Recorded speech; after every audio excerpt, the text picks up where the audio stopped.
What is going on, everybody? Welcome into the Fantasy Coaches Podcast. I'm your host, as always, Coach Steve. On today's episode, guys, we are talking Week 15 waiver wires, a little bit of Dynasty talk, and obviously, it's playoff time now. We're getting to playoff time, so we're going to talk a little bit about that today. I'm just getting back from a trip from Florida. I'm exhausted, but we had to get a show in tonight, and as always, Coach Gibbs is in the house. What's going on, Coach Gibbs? What up? Ain't much. Just chilling, just waiting up for this Monday night game to see like what the implications are and who gets cut, who gets to go play in the playoffs. But it's all fun, and it all came down to this. So don't kick yourself in the butt if you're just thinking about like 3 weeks ago you should have started player X instead of player Y, or you got too cute one week. Just let it all happen. Yeah, no, I definitely got cute a little bit this week, unfortunately, but yeah, this is it, guys. Hopefully you are in the right position or you're fighting for your chance tonight, and hopefully we've been able to give you advice all season and you're making the playoffs, and we're helping you guys out right now. Let's see who's in the house. Hey, Kyle, what's going on? Thanks. Appreciate that, my friend. Always love having Kyle in our chat room, so we appreciate that. But we got a lot to do tonight, guys. We have so much to talk about here. I'll run through the news real quick first. There is a ton of things going on right now. COVID is hitting everyone like crazy, but some things that happened maybe for the end of last week. Elijah Moore, IR, out with a groin injury. He's out, I think, at least 3 weeks. Probably the rest of the fantasy season at this point. Lamar Jackson had a big scare this weekend. I know he's hurt a lot of people, me and Gibbs included, getting that 1-point game out of him, but he should be okay to play Sunday, so we're hopeful for that. We'll find out as the week goes on. Kareem Hunt out with an ankle injury. He is likely out next week against the Raiders, so that could be a big blow for them. Dallas lost 2 offensive linemen throughout the game there due to injury, so we'll see if he's able to come back and be healthy. Rex Burkhead out with a groin injury. Austin Eckler out with a ankle injury, but he did not practice today if they would have practiced today, but he does play on Thursday, so keep a close eye on that. You might want to picking up his backups. We'll get to that eventually. Tyler Heineke and Ted McLaurin, that was a really bad showing for Washington. But both got injured in this game, concussion, and I believe Heineke was I think it was a knee injury or something like that. I forget offhand.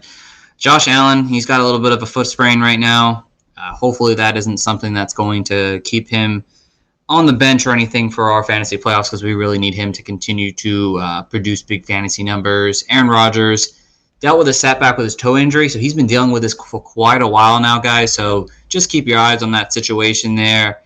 So Kyle said, bad news for my Elijah Moore. I picked him up, and he would have been my number 1 secret weapon. That's unfortunate. Well, it's worth a try. It's unfortunate, but yeah, losing Elijah Moore definitely hurt for sure. But yeah, with Rodgers, guys, keep your eyes on that, because I don't know if that's going to keep him out of the game. I mean, if they have the division locked up by week 15 or by 16 or 17, maybe they sit him. I don't know. Melvin Gordon suffered a thumb injury, even though he was questionable to play. He did play and had a great game. Some COVID news. A lot of COVID hit this weekend, guys. Just as of today. Guys, they're not too many crazy guys, but Josh Gordon, Kadarius Toney, Alexander Madison, Quez Watkins, Tyler Higbee tonight was definitely a major blow for some people, as I know that I'm in some dynasty leagues and some people are furious that they can't pick up some place. That's terrible. Yeah, there's somebody who I think in one of my leagues who's literally losing by 1 point, and all they had left is Tyler Higbee, so they are likely to miss the fantasy playoffs. So that's a big blow. But due to Alexander Madison catching COVID or being on the COVID list, Wayne Gallman does sign with Minnesota, so keep your eyes on that. We might talk about him slightly later. Michael Carter is expected to return for Week 15, so that is great news. And Emmanuel Sanders is expected to miss Week 15, so look to find out some players there. So let's start with the first part of our afternoon, guys. It's playoff advice. So, Jibs, what kind of advice can you give folks overall when it comes to the fantasy playoffs? What should they look for? What should they do as a fantasy owner? Well, as a fantasy owner, I first off just kind of scout the matchups to see if I could get anyone on my team who has a bad matchup, maybe just a kind of replacement, just in case you want to kind of pivot in that scenario. You should have been picking up defenses for some good matchups down the stretch, so you should just kind of line up, even if you haven't, just kind of scope out like what's available Week 15, and then if you're kind of just like, you obviously think you're going to win at all points of the fantasy season, so scout Week 16 as well and get ahead of the curve there. And then some scummy things you could do is obviously like say like if someone comes up with COVID or someone gets out of a due to injury or some sort of kind of thing, just pick up a player like of the same position and kind of balance out the waiver wire. Just make him go one more person down. So like he's not getting the next man up, he's getting the next man up. So yeah, and start your studs. Like you don't want to kind of. It's nah. I can't even say that. Never mind. Don't. You don't always have to start your studs. I'm going to say that actually. I Yeah, remember there's a league. I started Nick Chubb in like same scenario like last week. I thought he was gonna bust, and he busted down. And hey, that's what you're left with. So just continue to listen to us, and we'll give you as many start and sit advice as we can. But no, Coach Gibbs has it right, guys. You just have to strategize now. Look to see the next 3 weeks who's playing who. If there's players on your bench you're holding out for them to be, breakouts at this point, like get rid of them. Fine. Players are going to actually help you win. Like guys like Braylon Edwards that you were hoping, maybe he can still break out still. Maybe Kadarius Toney, even though he's on COVID now. Some of these guys who just really haven't performed, get them off your team and put players who are actually performing on your benches at this point, because it's about starting players who are actually producing for you in fantasy right now. And like Coach Chip said it right, look for matchups, be scummy, look at your opponent, see what they have or what they need. Maybe they just lost some players. Go out there and spend money to pick up players so they can't get them if you can. And just like start your studs to the best of your ability with some players you might need to mix in there. So you do what you got to do. So again, continue to listen to us. We'll be doing 2 podcasts a week throughout the rest of the playoffs. So we'll be here to help you guys as much as possible. See what Kyle said. I got lucky and planned out well. I'm in the playoffs of the league that you needed to do between Tyler Higbee and Christian Kirk. No decision now. Okay. good. Yeah, Good. that's good. Good for you, Kyle. You also got to think too with your league, since like teams are getting eliminated from contention, there's gonna be less activity on the waiver wire. So you don't be as scared to like kind of use more claims if you need to, because like you have better chances of getting the player that you want in certain scenarios, unless you're playing a loser bracket. This is true, yeah. Can't help you with the loser bracket, but we can. But fortunately, it depends on your league. If you have a loser bracket, that's great, honestly. Sometimes it's fun just to continue to play in that sense, but mostly people usually kind of check out if they're not in the playoffs for winning it. So Yep. it is what it is. So hopefully you're in the playoffs and we can continue to talk with you guys going into next week. So we got some waiver talk to get into now, guys. Some big players. Actually, when I did the waiver wire spreadsheet, there is some decent play actually for waivers this week. And we're going to start with the quarterback position as always here. So Coach Gibbs, who is your top QB pickup you want this week? I'm going with Jimmy G, and he's been asked to do more over the last 2 weeks. I know with the running backs being injured, Elijah Mitchell being in and out. I know Jeff Wilson just got back, but wasn't really a factor in the game. Debo's been out as well. He's been passing the ball. They've been putting more on his plate. You've seen George Kittle erupt for 2 games with like mega production, and Ayuk's been like performing so, but he's had 30 pass attempts over the last 2 games, at least 30 pass attempts over the last 2 games, which is good for a player who's on a run first offense. And he's almost thrown 300 yards in those same 2 games, 296 yards yesterday and 299 the week prior. So against the Falcons, I could see him having the same kind of volume. Maybe a little bit less, but I could see him do way more efficient with it, not complete in like 66 or like 50% of his passes or so. But like, I think this guy is going to have like one of those like Ryan Tannehill games where he's just hyper efficient, like circa back in like 2020, 2019. But you get what I'm saying. The matchup's great. I'll go with Jimmy G if I need to play a quarterback this week. I love that. Honestly, that's a great move. Jimmy G has been producing solid numbers, honestly, and definitely surprised at this point. I think many thought at this point, of the season that we would have seen a lot of more Trey Lance, but Jimmy G's been holding on to that job, and he's producing enough, especially in fantasy football, to really keep us alive. So, love that. For the options, actually, the weapons. Exactly. That is very true. Yeah. So we love that as well. Thank you, Jimmy G, for not sucking enough to be not on the 49ers starting roster. So, all right. So over me, guys, my number 1 quarterback pickup. I had Tua as my guy, and I think Tua is great, but Justin Fields, I think, needs to be picked up. He impressed me last night. I got to watch at least some of that game last night, and he's looked good. He looked good coming out of a bye, He still made some rookie mistakes, which is bound to happen, but the one thing that, fantasy owners love is the rushing ability. He ran for 70 yards last week here, and he was, the last couple of games before he, kind of left, he had a couple games, with 40 yards. He had that one game with 100 yards. He had some rushing ability to his game here, and he has a great matchups the rest of the season. He's got Minnesota, Seattle, the Giants. So he's got weapons to, produce for fantasy the rest of the season. If we talked about him 3 weeks from now and he's the number one quarterback, I wouldn't be surprised, honestly, because of the matchups and because of his rushing ability. He could very much well be the number one quarterback in fantasy. Will it happen? We'll find out. But he is someone that if you're looking for a QB upside, maybe you're scared about Lamar Jackson right now, I'm going out there and getting Fields on my team, or I'm preventing anyone else from doing it just because I don't want to have that situation to come about in week 17. And my opponent has Justin Fields, and he's been on a tear the last few weeks. So I'm going out there and getting Justin Fields. I like that pick. I didn't get to see any of the game last night, but when I woke up and saw it was 30 to 40, I was like, get the hell out of here. Like, what kind of nonsense was going on in that game? To be honest, the Bears were up by 2 touchdowns at one point early on, and then they just made 2 mental mistakes and just changed the course of the game. So, but if you're looking for other options, maybe their guys aren't there. Big Ben this week here, he plays the Titans. That could be a decent matchup. Ryan Tannehill plays the Steelers. Those both could be valuable matchups for yourself. Taysom Hill, Taysom Hill's been great, but it's all mostly his rushing ability, and they play the Bucks this week. We saw Josh Allen run through over 100 yards, so he could be a guy that, if you're looking for a 1 week play, he might be that big 1 week play for you if you're looking for that situation. Tua is obviously a good matchup. He's got the Jets this week here. If maybe Lamar Jackson out, Tyler Huntley, maybe some deeper leagues, he could be a valuable option. Davis Mills in deeper leagues, he played pretty well this past week, and they do play the Jags. I wouldn't trust Trevor Lawrence no matter what. He plays Houston, but I'm not trusting him whatsoever, so... let's see. Kyle's a longtime Packers fan. I'm worried about Fields long term. He'll probably be a problem the rest of the NFC East, North. Well, hopefully Jordan Love can come through for you, Kyle. So we'll see how that works out. The big rivalry between Love and Fields. So we'll wait for that next year.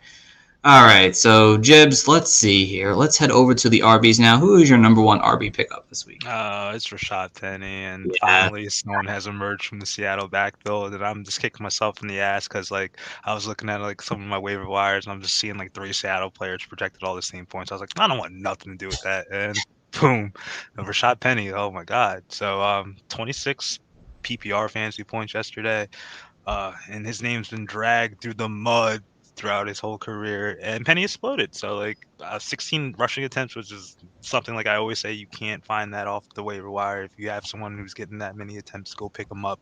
137 yards, 2 touchdowns, and with that share of the rushing duties, I could imagine he's probably going to be everyone's number one waiver wire ad. But the Rams aren't they're a good defense against the run, and they give up 81 yards per game on 20 attempts. So I'm seeing if Penny could get 13, 14 carries, I think he could make some production, because a lot of the running backs who at least had that many attempts didn't kind of dud out for you and have PPR leagues. So got to get Penny. Right, and if he can stay healthy and if he continues this, he got Detroit in week 17. That is a juicy matchup that you want to take advantage of. So delightful, actually. It's a risky move, but if you're in desperate need of running back, you're using a pretty good hefty fab on him, to be honest, because the rest of the guys don't have the same upside in terms of the number one starting role as Penny does right now. So the guy I'm going to come up with is going to be tough to talk about here. So the guy I'm going to go with probably is Boston Scott. He was someone we were hyping up a couple weeks ago, but he didn't play too much in the one game, and then the Eagles had their bye. So, Miles Sanders, we don't know what his situation is still. We don't know if he's fully healthy right now or not. Boston Scott would be presumed to be the next guy up because Jordan Howard is out. I know that, Kenny Gainwell took a big workload in week 13.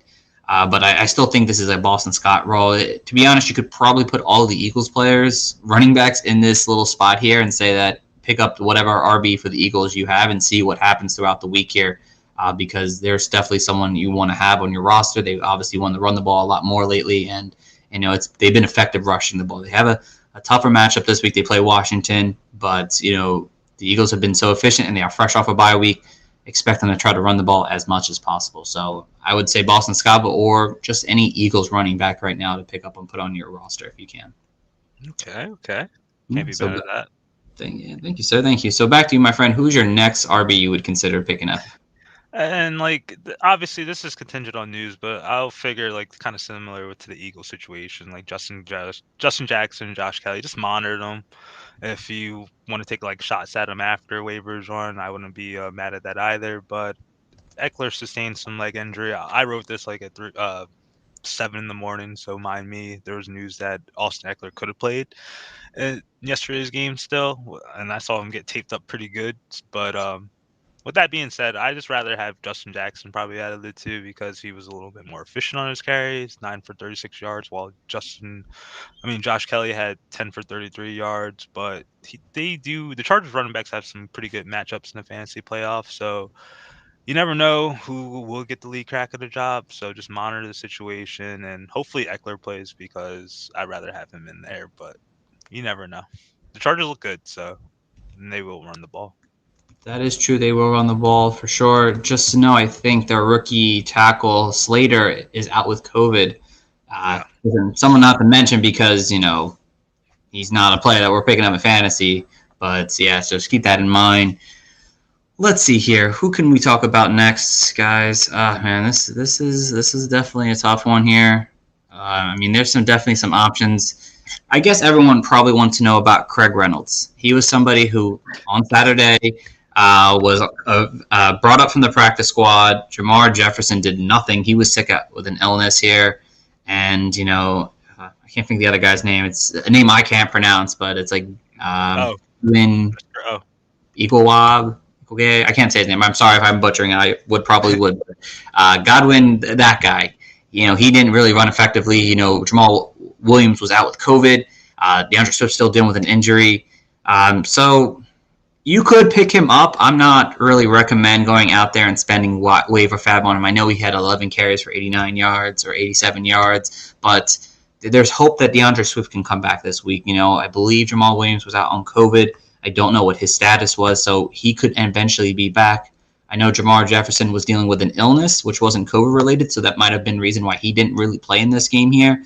So just for those who Craig Reynolds, let me go get him, I wouldn't be going out to spend any really real fab on him, honestly. I'd let someone else spend big on him, and if he's still sitting out there after your waivers hit, go out and get him then. See if you can put him on your team and see what happens as the week goes on. The matchup's not that great. It's a decent matchup against the Cardinals, but he is definitely someone that's intriguing, definitely in Dynasty, to see if you can hold on to. But, he isn't somebody you should actively go get out there. But for those who are wondering about a guy like Reynolds, that's kind of my opinion on him. And the guy's name is Godwin Igwebuike. Okay, thank you, Jibs. Appreciate that. I butchered it, but it's better than yours. Yeah, it's definitely better than mine. So, all right. So, a couple other players, if you're looking for running backs to pick up this week, besides the one we first mentioned here, Royce Freeman, he had 6 targets in this past game. He had 6 receptions. Rex Burkhead is also an option, but he got hurt. So, maybe Royce Freeman does take an opportunity. Remember, Royce Freeman back on the Broncos and then the Panthers for a short time. Now he's on Houston. Someone needs to run the ball there. David Johnson came out with COVID on that Sunday morning, so he might not even be available for next week. So Royce Freeman could be an option for you. Ty Johnson, he's still relatively available. I know we talked about Michael Carter coming back, but Ty Johnson could see some workload still, continuing to see passing volume.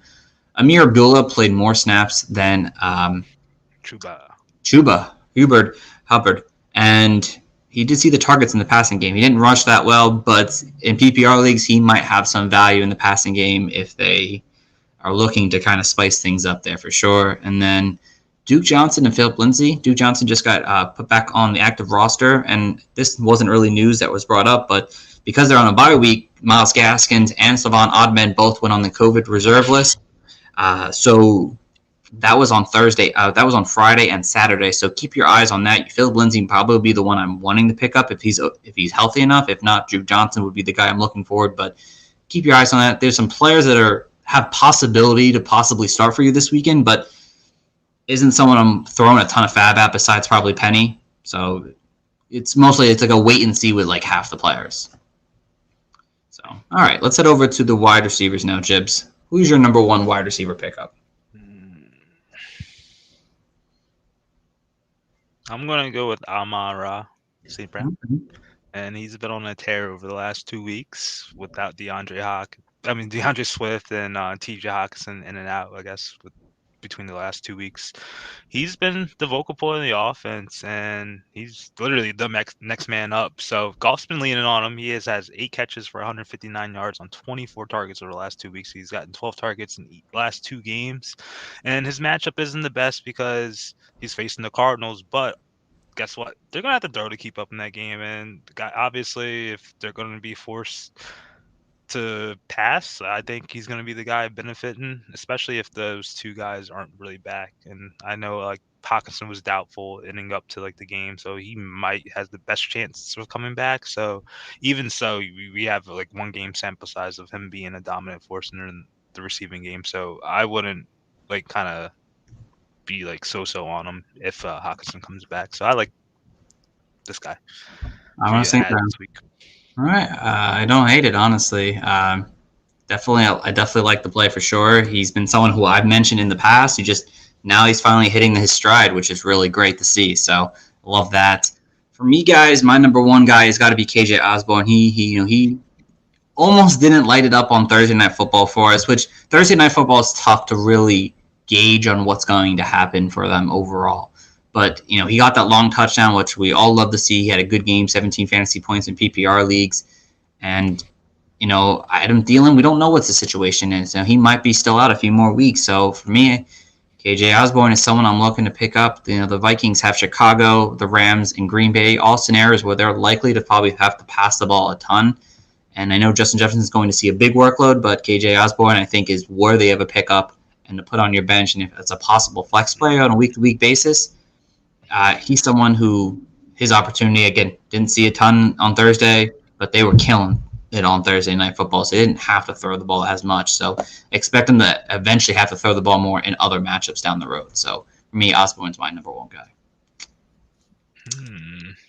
And Jibs, back to you, my friend. Who is your number 2 tight end, wide receiver? It's Osborne, so go get him. But I was going to suggest Robbie Anderson, but the quarterback situation kind of just throws me in flux. But he might have a little benefit if DJ Moore doesn't come back. I know he says he's day-to-day with a hamstring injury, but you never know how those things go. So monitor him. But I would give a shot on a guy who was on bye last week. If Kendrick Bourne still on your waiver wire, or Jacoby Myers, because I've seen him on a couple as well. You should go pick those guys up. I know like they didn't throw in the last game they played, but they sure have won. And those 2 wide receivers have been the most dependable for Mac Jones throughout the season. So I like those 2 guys, especially if they were dumped on the bye. No, I definitely like that as well. Kendrick Bourne is definitely someone who we've mentioned up to his bye week that he's been just a weapon for this offense here. Now they have another week of rest and preparation to get him more involved. Definitely like those odds right there for sure. Let's see here. My next one here, and I honestly didn't get to put his stats into my spreadsheet yet as of last night, so I apologize. I'm just trying to look up what a friend of mine in Alan Lazar did last night. So give me 2 seconds here. I'm pretty sure he had a really good game, but I wanted to see how many targets he actually end up seeing in this game here. Let's see. Let me see. 7 targets, 6 receptions for 75 yards and a tutty. All right. So I like those. I like that right there. And for me, Alan Lazard has stepped up over the last month of the season here now. He's played much better than we can probably expect in his entire career. That's actually a bold-faced lie. I apologize. But he is seeing more. He's seeing more targets over the last games that he's played in, and it's just someone. He's got Chicago. He's got Baltimore, Cleveland, and Minnesota. All games where I think they are favorable for full wide receivers to kind of produce in fantasy. And with Randall Cobb now out for the long future now at this point here, Alan Lazar has to step up here, and I think Alan Lazar is someone who will see a good target share in this offense here. You kind of saw this on this week's game here with Chicago, and for the playoff run, you want somebody who has that upside a little bit there, and I think Alan Lazar can provide that upside for you in fantasy football. So for me, Alan Lazar is someone I'm intrigued in as a pickup for you in fantasy. All right, here. Let's see. We got a couple other guys to mention. I'll just throw in through them. Laviska Shenault, Laquan Treadwell. I mean, they play Houston this week. I mean, Treadwell is someone I'd probably prefer over Shenault, which is weird to say, but their options. Donovan Peoples-Jones had a decent outing. Jalen Guyton had a pretty decent outing, but again, no, Keenan Allen, so who knows if his value is really going to stay there. Rashard Bateman kind of came back to life for us in fantasy, which was great to see. Jakeem Grant. Jakeem Grant has kind of showed up over the last 2 weeks now for the Bears, so he's definitely someone who's intriguing. I mean, Mooney did nothing, Robinson did nothing, but Jakeem Grant did something, and he has that punt return value there, which would be good if he gets another punt return for a touchdown kind of situation. MVS is always a good option to throw on your bench. Braxton Barrios, he's definitely someone who's intriguing just because anytime it seems like the Jets lose like wide receivers, Braxton Barrios kind of steps up and he's like a pretty solid high-end wide receiver 3. Jamison Crowder is also there. And then Sterling Shepard, if he's still kind of strolling out there, I mean, it seems like he's going to be starting at least again another week at least, so which is a good sign. So those are the West of wide receivers. And now over to the tight ends. Now, Jibs, who's your tight end pick over the week? I don't know. Sucks. Yeah, it's not the best options. I guess, like, if Austin Hooper's laying around, I'll suggest you pick him up. At least he's shown to be a red zone threat in the Cleveland offense. But that's all I got for you. Like, you could chase Melvin Jordan if you want, but I don't think that's doable. Yeah, no, not really, unfortunately. Let's see here. I would take a shot on Bevan Jordan. If you're looking for a tight end, Houston Texans tight end Bevan Jordan, with Davis Mills now back at quarterback, I feel like an inch better at the passing position because, I like Tyrod early on, but just Tyrod still wasn't getting it done. Davis Mills, we've seen him at least throw the ball downfield and stretch the field. Bevan Jordan is just an athlete at the tight end position here, and he's produced, honestly. He's looked decent over the last, and this is not a lie this time. He has looked decent over the last month of the season now, and they do play who do they play this week? They play the Jaguars this week, so who are pretty bad against tight ends right now. So if you're looking for a tight end pickup, someone who has an upside play because tight ends are really hard to come by, Bevan Jordan is definitely someone that intrigues me right now in fantasy. A couple other players, Gerald Everett, CJ Uzomah, Cole Kmet, all like just solid options if you're looking for a tight end. Nick Vannett, James O'Shaughnessy, Jibs already mentioned Hooper, but David Njoku, he's still out there. Jonnu Smith, the Washington tight ends, whoever decides to start this week. Albert O. Albert O is an option too. I mean, yeah, there's no more, Cortland Sutton and stuff. So yeah, definitely another option there. So there's options at the tight end position if you're looking for that. So, but that's going to wrap up our waiver wire portion of tonight's show, guys. And we just have a few more here to talk about here. We're going to get into our Dynasty talk. Obviously, Dynasty season is closely underway now at this point. If you're not making the playoffs, you're basically focusing on Dynasty football at this point. So me and Jibs, we did last week, we did a top 5 QBs. Now we're doing our top 5 Dynasty RBs. So Jibs, I don't think you were on the show last week. So what we're going to do is basically just name off our top 5 and just kind of compare what we have. So I'll let you go first. Oh, God. I don't even know. I'm so unprepared. You want me to start first? Yeah, go ahead. All right, guys. So my top 5 currently right now for Dynasty is Jonathan Taylor is obviously number 1 now. He's shown he's the number 1 running back in fantasy. Najee Harris for me is number 2. I just think that his workload in this offense here, and I'm expecting a better line for the future. Christian McCaffrey is still number 3 sitting right now currently. That could obviously change in the near future. Saquon Barkley is 4 still for me, and then hate to say this, but Joe Mixon right now is sitting at number 5 currently. But, the 5th guy could honestly be interchangeable by like 7 players, to be honest. So who do you got, Jibs? Ooh, okay, I'm going to definitely like the top 2. So JT and Najee Harris, youth movement, obviously, in my opinion. Then I'm going to go Kamara over CMC. Like, even though they both had their injuries, but CMC seems to be more repetitive. I'm just kind of banking on the Saints possibly having a quarterback change, like a super upgrade. Like say like a Russell Wilson goes there and he's a better running back. So like I'm just going to hedge my bets with Kamara being at number 3, CMC number 4. Number 5, I'm going to have to end it with Deandre Swift just because age is a factor and he's younger than Mixon per se, but even though Mixon's definitely on a per carry, per running basis, per utility basis, he's way better than Swift. But those are my running back rankings. I like it. I like those a lot. I mean, Jonathan Taylor is obviously everyone's number 1 right now. I mean, he's young. He's leading the league in rushing at this point. He's dominant. Najee Harris, people might be on and off about Najee's, his efficiency right now isn't great. Losing Big Ben could be a bad thing. But if you're thinking, I always think Dynasty, I think 3 years. And over the next 3 years, he's going to be a top-tier fantasy running back. So Christian McCaffrey, people could complain that they don't want anything to do with Christian McCaffrey anymore. And I probably don't for the most part. But if he's on the field, he is a 20-point fantasy player each and every single week for you in fantasy. And then, Saquon, I think the Giants get better heading into this offseason. They find ways to get the offensive line going. I don't know if Barkley's in a contract year.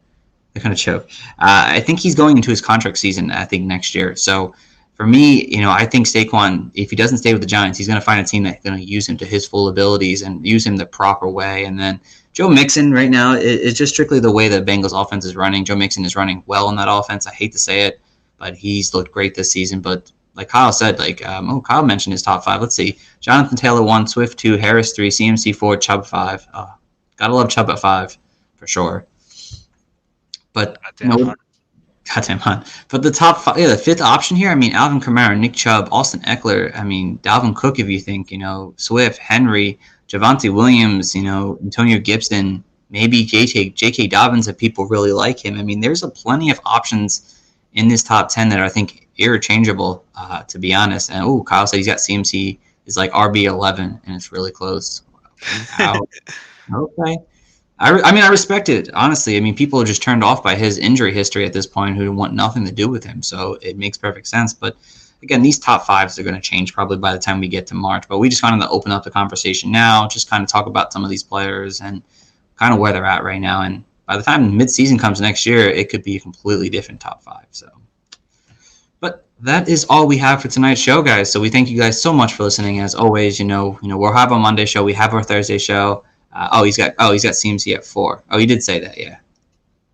But there's not much difference between 4 and 11. I completely agree with you, honestly, Kyle. But yeah, that's going to wrap up our show tonight, guys. We thank you for listening. As always, there's some great things going on here at the Fantasy Coaches. We're going to be doing some more things this offseason here. We've had a little bit of setback, of course, with losing the site and everything like that, but we'll get that back and running this offseason. We're going to have some cool things heading into next year. And just stay with us during your playoff run here, guys. We'll be here to help you with waiver wire pickups, and starting sits. We'll be back on Thursday, of course. So thank you guys for listening, and always check out our Twitter at Coaches Fantasy. And if you ever want to check out me and Coach's Dibs Twitter pages, it's at Coach Stephen P. Hot Take Concho. So check us out, guys. Thank you for listening. And as always, tune in until next time, guys, and have a great one.